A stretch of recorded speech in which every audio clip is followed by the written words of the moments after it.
Hey everybody, it's Erik, co-founder, partner of Village Global, a network-driven venture firm. And this is Venture Stories, a podcast covering topics relating to tech and business with world-leading experts.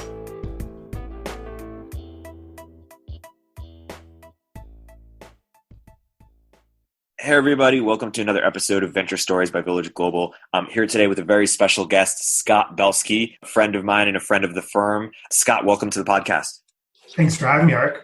The book is The Messy Middle, and you have been, this is what, 5 years in the making that you've been thinking about this, writing about this. Where did the idea come from, and when did you know that this was going to be your book out of all the ideas you could have made into a book?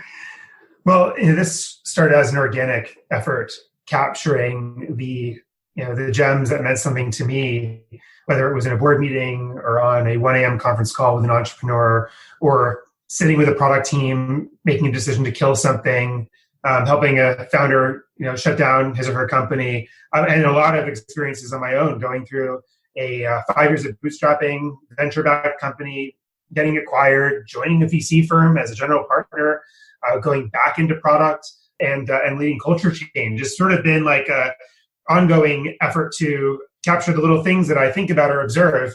And it became this Evernote notebook of maybe 800 or so different insights with little kind of examples and quotes from other people and stuff like that. And then I was on a plane one day a couple of years ago, being like, gosh, I really should get more serious about this project and try to organize it. And what I realized is that all the insights really fell into three camps. They were either endurance, like enduring the lows, enduring volatility, uncertainty, anonymity, ambiguity. They were about optimizing how a team works, how a product works, or how you work as a leader. Or they were about the final mile, like how to not screw it up, the things that you suddenly need to think about that you don't think about during the rest of the journey when things come to a close. And that's kind of how I structured the project. How do you define the middle? Well, the middle is the volatility. The middle is the endless ups and downs with no clear end in sight, where you are trying to simply achieve a positive slope, where every low is a little less low and every high is incrementally higher. And you're trying to create rewards where there aren't any. You're trying to sort of hack, the dopamine response system that typically progress begets progress. When we're not making any progress, what do we do? And it's all about just finding anything that works and doing more of it. Whether it's, again, how your team works or something in the product, or as you're trying to find product market fit, or when you're trying to scale the product, you're simply trying all these things, but it's really an endless game of optimization. So to me, like, the middle embodies volatility, endurance, and optimization, which is, of course, a big part of every journey. The problem is that we're so obsessed with the starts and finishes of everything. And that's all that's basically written about or covered in the press. And I just didn't think there was enough discussion on navigating the volatility. Let's tease out some of these concepts a little bit. You mentioned the three concepts: enduring, optimizing, and the final mile. What do you think is a big misconception or something that's not commonly understood for each one, or something that we can get into here? Yeah, I'll try to pick just an example of each. There are many, but I would say on the endurance side, there's the myth that we are motivated enough by mission alone to stick with it long enough to figure it out. And I actually believe that the motivation from the end state, and the conviction you have and the dream, may be enough to get you to quit your job or to take on a bold new endeavor within a big company, to take risk. But 2 or 3 weeks later, shit gets real. You start to realize that you're falling behind on parts of your life, that all these other headlines you're reading about friends and others making so much traction makes you feel like you're making no progress. And you lose the reward system that we're all basically born with, which is short term. Everyone relies on getting the grade, getting the paycheck. One of my favorite quotes from one of the 99 Ute conferences that our team has always done, but did in the early days, we had Fred Wilson speak, and he said that the two greatest addictions in life are heroin and a weekly salary. And it's like, you gotta, when you're unplugging yourself from the short-term reward system, don't fool yourself into thinking that you can be fine by being governed by the long-term promise or opportunity. And so you have to hack the reward system. And I talk about a number of ways people do this. Talk about with Behance, we used to type in Behance into Google and get Enhance. And it was like, damn it, at some point will we no longer be a mistake. I'm also a vegetarian, and the team was like, hey, when we make 100,000 members, will you eat meat? And I was like, sure. I never thought that would happen. So you gotta just find ways to celebrate kind of and manufacture to some extent these wins along the way, as long as they're not fake, as long as they are not actually incentivizing the wrong sorts of behavior. So it's important that these rewards that are manufactured are keep you on the right course as opposed to the wrong one. And how do you determine what are fake motivations versus the right kind of motivation? Fake wins versus. Well, I think, for example, when teams celebrate, I think celebrating financing is a fake win. It's not necessarily, it means the stakes are only higher, and sometimes it doesn't necessarily mean that you're making progress, but sometimes it does, which is okay to celebrate to some extent. When you buy an award or when you pay for press, you get some article written because you hired a PR agency. Does that motivate the right behaviors? Like, should the team feel like, oh, we should do that more? No, because that's not going to help your product succeed. Whereas milestones that are manufactured that you celebrate along the way that are indicative of the product or network getting richer, those are, something that need to be pulled out and celebrated. And, I talk about in the endurance section how much the responsibility of the leader to narrate their team through the journey, like how important that is. And I use the analogy of driving a car trip for 10 days with people in the back seat with the windows blacked out. And people have no idea where they are. They have no idea whether they're making progress or sitting in traffic, on the 101 or whatever. But if you walk them through, if you're talking them through what they're seeing, what they're passing, that is like the granularity of progress, the short-term reward sensation that a team needs. And, a lot of leaders don't do that naturally. Yeah. So that's one of the things on the endure side. I think that typically we feel like we can be motivated by the long-term pursuit, and that's not true. And then on the optimization, I think that so much is misunderstood. I guess if I'll pick one and then I'll turn it over to you again. But I guess one on the optimization side is the sort of balance between process and alignment. I think that people just assume that process is a good thing. Their job is to add process when there are problems. Like, you throw a process at it. It's easy when a team comes together and it's just a few people fully aligned with the vision and they're all sitting around a table. Everyone is aligned. People you don't have to make too much of a plan because everyone's just working and making progress together. But when you start to have people who are there just because it's a job or working in a different region or a different function, that's when alignment sometimes slips, and the tendency is to throw process at it with meetings, with check-ins, with frameworks, with all this other stuff.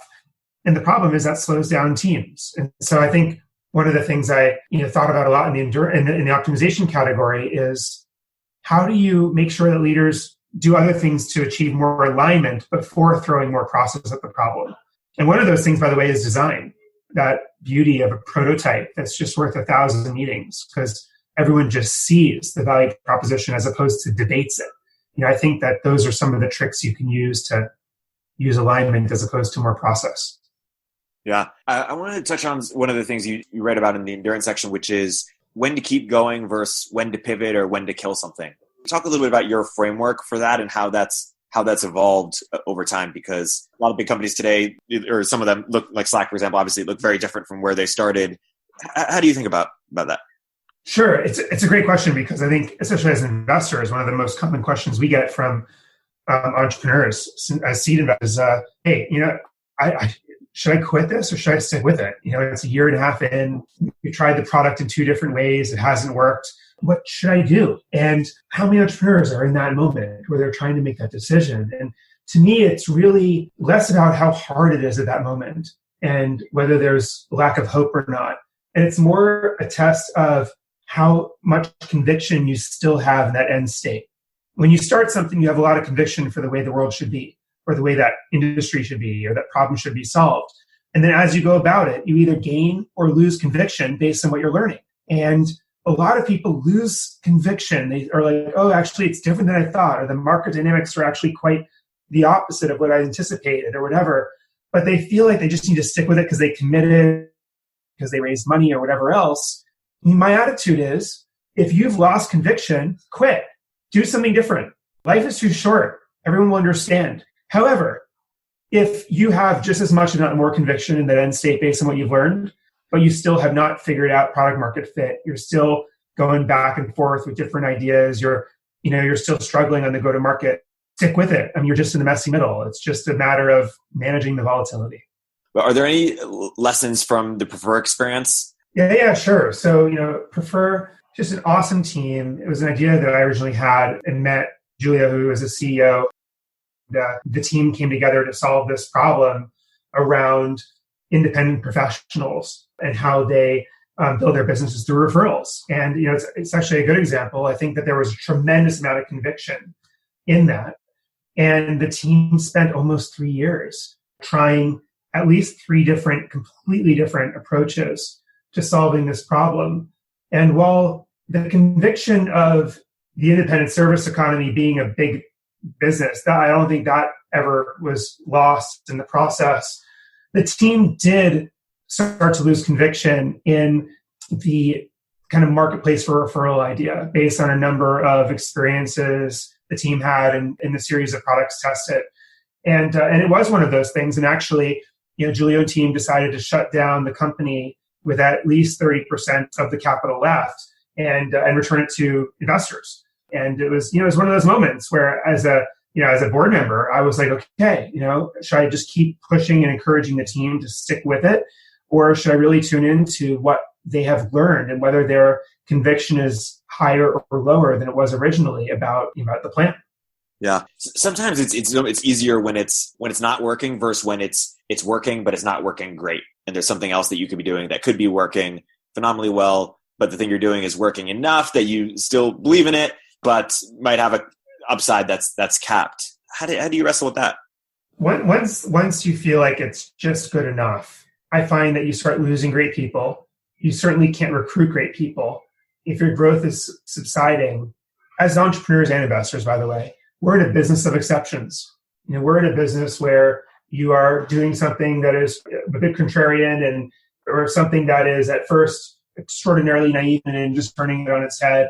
If that's what you've signed up for, I don't think that you can coast to a good outcome. I think you have to be more decisive and you have to make bolder moves. So I don't know. That's just my vote. I mean, I'm sure some folks would say, hey, I don't know, let's go for an acqui-hire. I don't know what the alternative is. I find that when you hear all the famous pivots, whether it is Slack or whether it is Twitter or others, they were decisive, bold moves made when things weren't necessarily hitting the fan, but something else captured the imagination of the team more than anything else.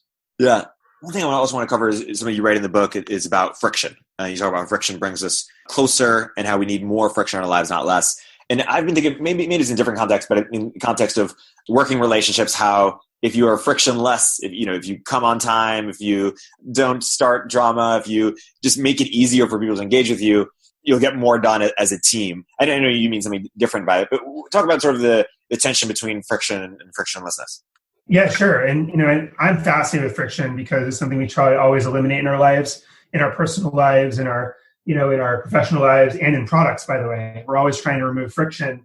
And yet I find that friction has a very important role in teams being at peak performance, in products actually getting the right customers in the door that have some vested interest in making the product work for them. But on the team side, I have always found that when people are willing to fight it out, you cover the full terrain of possibility.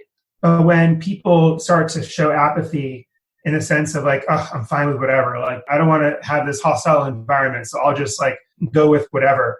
When you do that, you're screwing over the customer. If you think about it from a design space of possibility, like all these different, terrains and mountains and valleys of choice, and you and I are debating the solution to a problem or how we go about something in our product or business, the more we debate and the more we get, a little aggressive and forcing each other to see the full space of possibility, like that is how we really find the edge that becomes the center.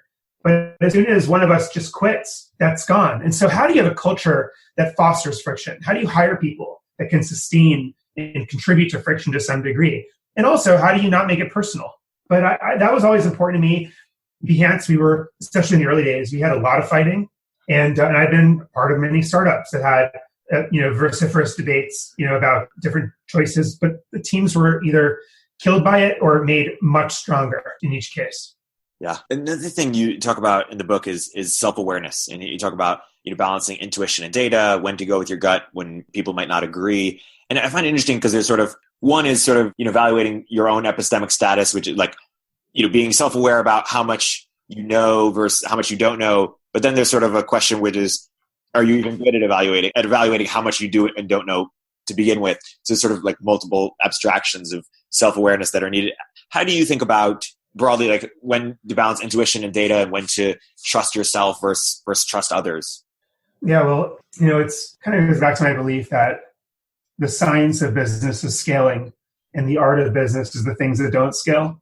And in some way, data-driven decision-making is the right way to scale a business and to make decisions in mass, and also to inform the most crucial decisions, even if they're, in a moment. However, what engenders trust and relationships with brands and what makes people have an affinity towards a product that is essentially the same as something else on the market? What are the forces at play that drive adoption of new technologies in those spheres? A lot of those forces were ultimately the result of intuition and someone's kind of unique way of looking at the world. It's creativity, basically, right? It's where does creativity come from? God only knows. I mean, is it a mistake of the eye? Is it childhood trauma? Is it weird influences you have that are repurposed through the neurons connecting in an unexpected way? I mean but it's the same force in business. So I do think that you have to protect kind of the art side. And so how do you balance the two? I mean, at least I'll tell you, my attitude is have a bias towards data. Really try to empower the machine because that is how you scale, and let people do what they're good at. The folks on the line and making decisions every day. I think every now and then, you come across something that just feels like it's a differentiating factor that maybe is a little ahead of its time. It doesn't have the proof points yet, but you just feel like this is going to stand out. It's a matter of taste. It's like fashion. You adopt it before others. And if you can have that insight and then you can push it to your team and get them to buy in, I think some of the greatest products in the world are made that way. Are there general rules about age or experience in terms of, when like one simple one might be like when younger, trust yourself less or be more, epistemologically modest about what you do or not know, or even your ability to evaluate how much you do or don't know? That's a good question, because I actually think that it's people that are too experienced, right, that end up starting to have like a false sense of security and arrogance. And, one of the things I think about with this messy middle is, that we're not our best at the lows because we make decisions out of fear. We're not our best when things really work out or when we become successful because we start to falsely attribute the things we did to the things that work. And so it gives us this false sense of confidence, and that really skews our decision making. So I don't know. I always like to have that appropriate dose of paranoia that the newest people in the room see something that I don't because I'm jaded. I also like to often ask the question to people around me, if you were me, what would you do? Because I've oftentimes you'll get different answers, especially from different people at different points in their career, and you can ask why. And you might ask someone right out of college, like, who's an intern, what would you do if you were me?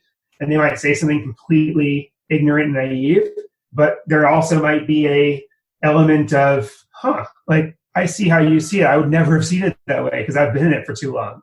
You've got to do little hacks like that in order to keep your self-awareness intact. Is there an example that comes to mind from one of your companies or investing or even personal life where you ask somebody, hey, what would you do if you were me? And then they gave you an insight that made you think about something in a different way or that you took? Gosh, many. I think I ask it oftentimes when I kind of present strategy or present, something, in my day job. I'll often ask teams, what would you have done differently? And sometimes I'll get like a response around the fact that I missed the framing. I didn't frame it. And it's like, oh yeah, and I jumped right into it because I think about this all day, every day. And so at some point when I present it to others, I'm like assuming everyone will just pick up where I kind of left off or where I am. And so I think it's a reminder to be repetitive, tell the story many times. Like that's kind of what the feedback that I get sometimes when I ask that question is, make sure that you keep in mind, like the story needs to be told many times. New people join every day, and slow down a little bit. How else do you think about keeping yourself either honest or maybe a better way, more precise way of putting it is you're not suffering from too much success or failure? Besides the question, what would you do if you were me? Is there any other things you do to sort of get an accurate sense of your skills, of how you're perceived, of whether you're evaluating things correctly? One of the things I like to do is always push people to talk about the elephants, the things that are not being said, the things that are sort of third rail topics or that they're afraid you'll disagree with them on. And, how do you have a culture where people are still really challenging you? I feel like as anyone develops expertise in any field, they start to intimidate others from disagreeing with them to some extent. Or if you disagree with them, you disagree relative to what they had said rather than sharing a genuinely new insight. And so I think it's always about anchoring yourself with the fact that the more strongly you feel, the more likely you are to miss something. The more senior you are, the more jaded you may be. And really stress test, all of your opinions with radical truthfulness around you, what people are really seeing and feeling, and, trying to figure out what your blind spot is. I don't think any of us really know, how we appear to others. We know what we see in the mirror, but do we really know what other people see? And I'm always kind of trying to figure out where am I missing, and how do I? Because ultimately, as a leader, you want people to be receptive to your ideas. And the further off you are, the less receptive people will be, and you'll never make any traction, right? So I think that's an important thing to ask yourself as well. Yeah. We've talked about intuition as it relates to companies, and you mentioned, early on versus later on, but maybe about as it relates to people. That could be another element to look at. For example, I'll have an intuition on somebody, and I won't know, hey, intuition is obviously an evolutionary process, and there's a lot of wisdom to it, but it could also lead us astray. So it's hard to know when you sort of get a positive intuition or negative intuition about a person and your ability to work with that person or likability for that person. How do you sort of think about evaluating people as it relates to first instincts? Like how much do you weigh that? Yeah, it's a good question. I mean, I look for a few different things. I know it's so cliche, but it is really all about people. And I've been in startups that I don't invest in startups I didn't think should have succeeded based on their initial idea, but it was just the incredible group of people behind it that I think really made it happen. And to me, one of the biggest tests is every conversation I have with the founder become a step function more interesting than the one before it? Or is it a replay?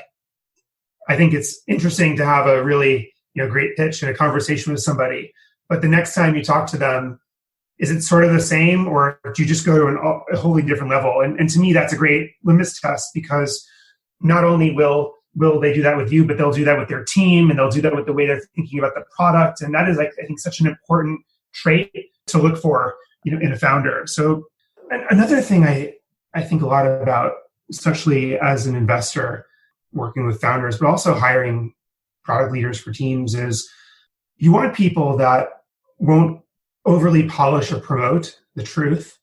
And you want to see evidence that while someone is trying to market their ideas, they're not overtly promoting beyond what's true. And I remember pitches where I admired something and was corrected, being told, oh, actually, that's like a readily available data set, or, oh, that actually is something that many people have done. That's not special, but here's what is. Versus others where, I got an email the other day from someone telling me how great their retention was, but without any context of over what time period. And then I followed up and said, well, great, that's some really high retention over a time period. And he said, oh, it's 7 days.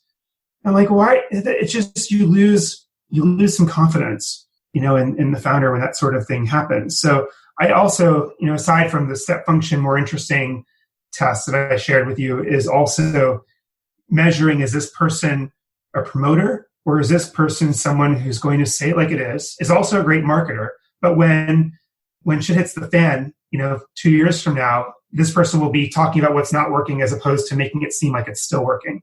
In your view, what makes great marketers? I'm not asking what separates the people who do from those who don't. I'm saying what makes someone the ability for you to say, hey, they're a great marketer. Is it their ability to sort of make memes, summarize things in catchy ways, understand how people use the internet? When you say someone's maybe like a Sam Altman or something, what makes someone a great disseminator of ideas? Yeah, if I think about the marketers that I admire most in my life, I feel like they are, first of all, they're great storytellers. I think that they have high signal to noise, so you don't lose your interest or confidence, or they don't lose credibility. And I think they're also consistent. I think that they're not just adapting many other people's languages or methods, but rather finding their own and sticking to it. to me, that's like a great marketer as a person, but also as a brand. And I think everything I just said can apply to a brand as well. And what's cool these days is you can see how people are on social media. You can see how they send communications and what they say and what they don't say. And you can get a decent sense of whether this person will be a good marketer of their product. How do you measure positive slope in people? When you come across somebody, man, that person has real positive slope. How do you assess that? Yeah, in terms of the tendency, you mean to be able to make every low less low, every high higher type of thing. Yeah. It's a few things, right? It's obviously what you're really asking is, are they good at enduring the lows, or are they good at optimizing the highs? And how do you test that? And I think on the enduring the lows front, are they a good narrator of the story? Are they willing to kind of bring people through that car ride with the windows shut out and annotate it for people? Or are they just like a heads down, data driven leader who is not maybe a good narrator and should therefore lead only in a big company, but not in a small startup or new product? And I also think on the optimizing side, are they obsessed with not only fixing things that are broken, but also maximizing things that are working? And so I think when you ask questions about how someone goes about crafting a product or developing process and culture, some people are just focused on what's broken or are always just like putting out fires. And if something's working, they don't care about it. But I think the really good optimizers are those who find the best people on their team and make them better, find the best attributes of their product and accentuate them, and aren't just obsessed with fixing. Totally. I want to move on to the final mile, and there are a couple things in the book that I want you to unpack for our audience.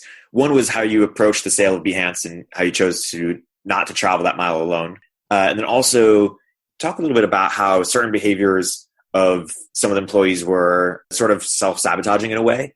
Unpack that and how founders can be on the lookout. The final mile is a different sport altogether. It's funny because you'll make all the right decisions over the 5 to 7 years to get to that point where there is an end. And let's talk about a good end. And then suddenly the playbook changes. Your confidence in every decision you made does not necessarily make you ready to negotiate.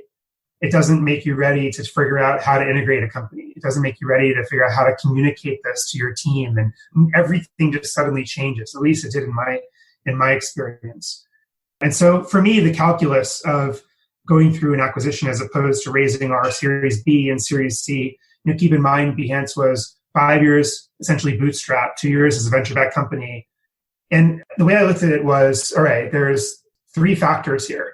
There's taking care of the team, there's taking care of the community, and then there's also just like a financial outcome, like just pure numbers. The taking care of the team part was really about, can we continue to do the best work of our lives? Can we continue to work together? Is this like a good mothership for us or not? Or are they going to just like pick us for parts and split us across the company? For the community, it was really a question of, all right, we were a little over 1 million members. We were really growing fast at that point. But we wanted to get down to like the source of attribution for creative work. We wanted to integrate into the tools themselves. And we realized we could never do that unless we were part of a company that makes the creative tools people use. So we felt like this would actually make the Behance experience better. We also felt like we were being acquired for the right reasons as opposed to the wrong reasons. We weren't being used as a marketing channel or, again, like leveraging the technology or the people, but it was actually the product itself. And then on the financial side, the calculus was, all right, so we have a team that's been together for 5+ years. There's some fatigue, there's some risk there. There is at least another 2 rounds of funding in front of us if we're really going to go the length of this journey. And there's also increased market risk, as there always is. And we were being offered an amount that, with very little dilution so far, we had only raised $6 million in our history as a company, a little over 6. The numbers were actually kind of the same. It was sort of an apples to apples comparison after I factored in all these different dilution points and market risk and everything else. And so, that was the calculus for us. I think that's what teams have to go through when they're deciding, whether to go through an acquisition or not. And I think the fairy tale of, every company is a public company or every company is $1 billion company is silly. Every company is different. And then self-sabotage. You asked quickly about other things that can go wrong in the final mile. And I think that it was interesting. I saw on my team some folks that didn't feel they deserved it, and started to act out in some ways to subconsciously hinder their success. And it was interesting. And I share a story in the book of pulling one of my colleagues aside who had just been starting to act out in like strange ways and saying to him, like, after a few like warnings, I kind of really got angry. And I was like, I don't know, do I fire this guy? Like, what do I do? And I pulled him aside and I looked him in the eye and I said, it's okay. You deserve this. It's okay. He just started crying, in the corner of a conference room. And I realized that this was, hitting people in strange ways. And that, again, like emotions fly and things do change when you enter that phase of a business. It's sort of like a variation of the Steve Jobs quote. I think he says something along the lines of, the people who built great things are no smarter than you. And it's like the people who have acquisitions are no more deserving than you if you're in the same place, in terms of your business. Right. I want to zoom out a little bit. And in the context of self-awareness, I want to ask you questions about your own path, now and going forward. Because, in the last 2 years, you're a writer, you're an author, you're an investor, you're an entrepreneur, you're an executive. What have you learned about how you want to spend your time, what's most interesting to you and what you're best at, and how you think about that going forward? And what lessons can other people draw from your self-discovery as you've explored these different paths and found what works for you, and what's less interesting or less use of your skills? It's funny. I mean, I've always, when I was in high school and the guidance counselor was like, what do you want? Do you want a city school? Do you want a big state school, country school, a small little town school? I was like, they all sound great. I always had a hard time, feeling like I belong in one particular context. And so I feel like I kind of went through that a little bit in my career as well. I mean, one lesson I learned, I've done a lot of seed investing since 2010, and really have become an active seed investor. And I felt like I was good at it. The reason is because I spend a lot of time with teams focusing on the potential of people and the potential of products. And, I help build design teams. I help think about the user's experience of a product. Like I have some areas that are my like focus. And I just always was told by people that I knew or that I respected that, oh, you got to be an investor. You just got to do it. You got to go in and you got to be an investor. And so after this 10-year period of Behance and then being in Adobe for 3 years, I sort of said, okay, maybe I should do this. A lot of top firms are reaching out to me and wanting to talk to me. And I said, if I have the opportunity as a general partner at a top firm like Benchmark, I should take it. And so I just jumped in, naive to a number of things. Naive, first of all, to the differences between early seed stage investing and kind of benchmark style post-traction Series A and later investing. Very different. I also didn't realize like how uncomfortable I would be hanging up my spurs so easily. I just love being with product teams. I love building and solving problems. And when we talk about my new day job as chief product officer at Adobe, I'm solving so many problems. I mean, there's just like not enough time. And it's exciting for me to like think about the future of creativity. I feel like I'm sort of in my zone more. And so, but I think it took taking that jump to learn. So I look back at that point in my career and I was like, did I fail? And thinking that I should just go to switch careers and do this, and then realize that it wasn't for me. And I have to say, I think I certainly learned a ton, and I obviously built relationships with the team there, and I had a great experience learning. I also learned most of all that I am meant to be a hybrid. I'm meant to build products and invest at the same time. Do you have another book in you? Not anytime soon. Man, it's tiring. Yeah. If you did, what would be your next topic? I think it would probably be, I've never, there's a section of the book that I actually shaded differently in the middle. That's all about product. And I had so much fun writing that. And I think I'm fascinated by the connection between psychology and product experience. And I would love to just spend time doing like deep research on, why we make certain choices, why we churn, in products, or why we retain in others. And what are the other sort of lesser known factors in a successful product experience. I could imagine embarking on a project like that, but not anytime soon. How do you think about sort of maximizing yourself as a hybrid? Because the challenge and opportunity of the hybrids when it comes to strategy or when it comes to skills is it can be the best of all worlds and optimal, and it can also be the worst of all worlds. How do you think about in terms of where you should be spending your time within the hybrid? Is it, hey, I should take no more than 5 meetings a day or no less than 3, versus writing versus. I mean, the other thing that I learned from my, short venture through venture capital is that I'm most happy when I feel fully utilized. It doesn't matter how much money I'm being paid or what the title is. Like I need to feel fully utilized to be happy. And so I actually have started to just manage my time, in a way that keeps me fully utilized. And so for me, I need to meet with a few entrepreneurs every week. It's just a part of my, muscle I want to hone. And it also helps me stay nimble and bring agility to a big company. I also, I'm enjoying figuring out how to shift product strategy and culture at a huge company. And I find that to be a fascinating discipline that people underestimate the potential of, because, startups dream of having millions of people at the top of their funnel of their products. Adobe has millions and millions of people at the top of the funnel, and we just have to figure out in some ways what to do with all of them. And that's part of the challenge to build new, modern creative products. And so as a hybrid, I think I have found kind of the balance of what makes me feel fully utilized, which, I think makes me happy. And that's just the rough math I've been using. Do you have a certain thing where it's I do better work during the day, I meet entrepreneurs in the late afternoon versus writing during the morning, or is it more flexible in that sense? Yeah, I typically, just based on necessity, I'm typically having breakfast or drinks or dinners with entrepreneurs. And I also take some time on Friday to be able to connect with folks in my portfolio and help folks out or meet new companies. So it's, I am sort of thinking about it to some extent in that way. But no week is ever the same, right? Yeah, so I mean, today's Friday, and now that I think about it, you've helped us on other Fridays, so yes, consistency.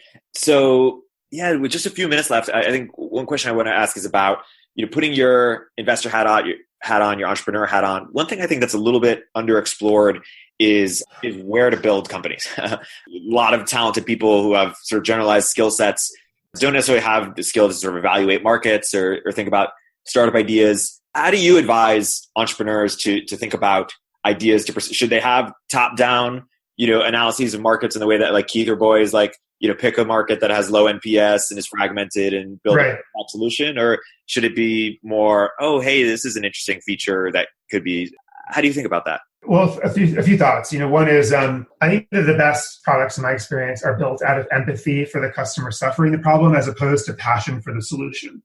And honestly, 9 times out of 10, I feel like startups are founded by people passionate for a solution, because you see the vision, you see the end state, you're like, this is what we got to do. And then we do it. And then we check it with customers along the way. And then we wonder why we're 30 degrees off product market fit. And it's because it wasn't governed by empathy. We weren't shoulder to shoulder experiencing the pain day to day and building something. That's why I like that sort of Nike concept of building for a specific athlete, and knowing that if you get that athlete happy, that other people who want to be like him or her will probably want the shoe, right? So I really subscribe to that. There's ways of testing for empathy. There's ways of also fostering, the culture of anchoring with customer empathy when you already are up and running. And then I also, I love working with entrepreneurs that do things that are remarkably unscalable in the beginning. This is something Bill Gurley would often say as well, is the best businesses are remarkably unscalable early on. And I really share that belief, because back to the art versus science idea, and also what you're willing to do that no incumbent would ever do. I mean, think about it. The things that some companies do when they're starting out, whether it's Airbnb photographing professionally everything that's on the platform, and there's a million examples of this for great companies. Those are things that big behemoths would never do because it's completely unscalable. Someone would share that in a meeting and be laughed out of the room. And so I also look for companies that are willing to just get in the weeds, be really, door to door, and do unscalable, mundane stuff to make it work. Because once they get it working, that's when they can apply a unique skill set and modern technology to scale. Yeah, Erik Stromberg from Oyster and then Bedrock told me the framework of he's looking for businesses that are hard to scale from or hard to get off the ground from years 0 to 3, but then easy once they work, as opposed to, and Airbnb is a perfect example, as opposed to years that are easy to get off the ground, like years 0 to 3, but then hard to be defensive. Totally. I mean, Uber, it's funny, Uber, people talk about it as the perfect marketplace from a scalability perspective. I remember when the team was actually going to limousine companies and just getting them in the old-fashioned dispatchers to source Ubers for people that were ordering them. I mean, it was a totally hacked, unscalable system in the beginning. And it's funny how like people forget that, when a company starts to actually work at scale. Yeah, totally. Awesome. Well, that's a great place to close. The book is The Messy Middle. It's a fantastic book. Buy it, read it, give it to your friends. Scott, thank you so much for coming on the podcast. Any last minute plugs for where people can learn more online about you, your work, and which they should stay tuned for in the future? Well, I love what you guys are doing. And it's so exciting to see these like new models for venture capital and just for stewarding the ecosystem of entrepreneurs. So not that I need to plug you and because everyone knows already, but it's just really exciting. I'm a student of this stuff, so I encourage folks to reach out to me if I can be of any help. Thanks again for having me on the show, Erik.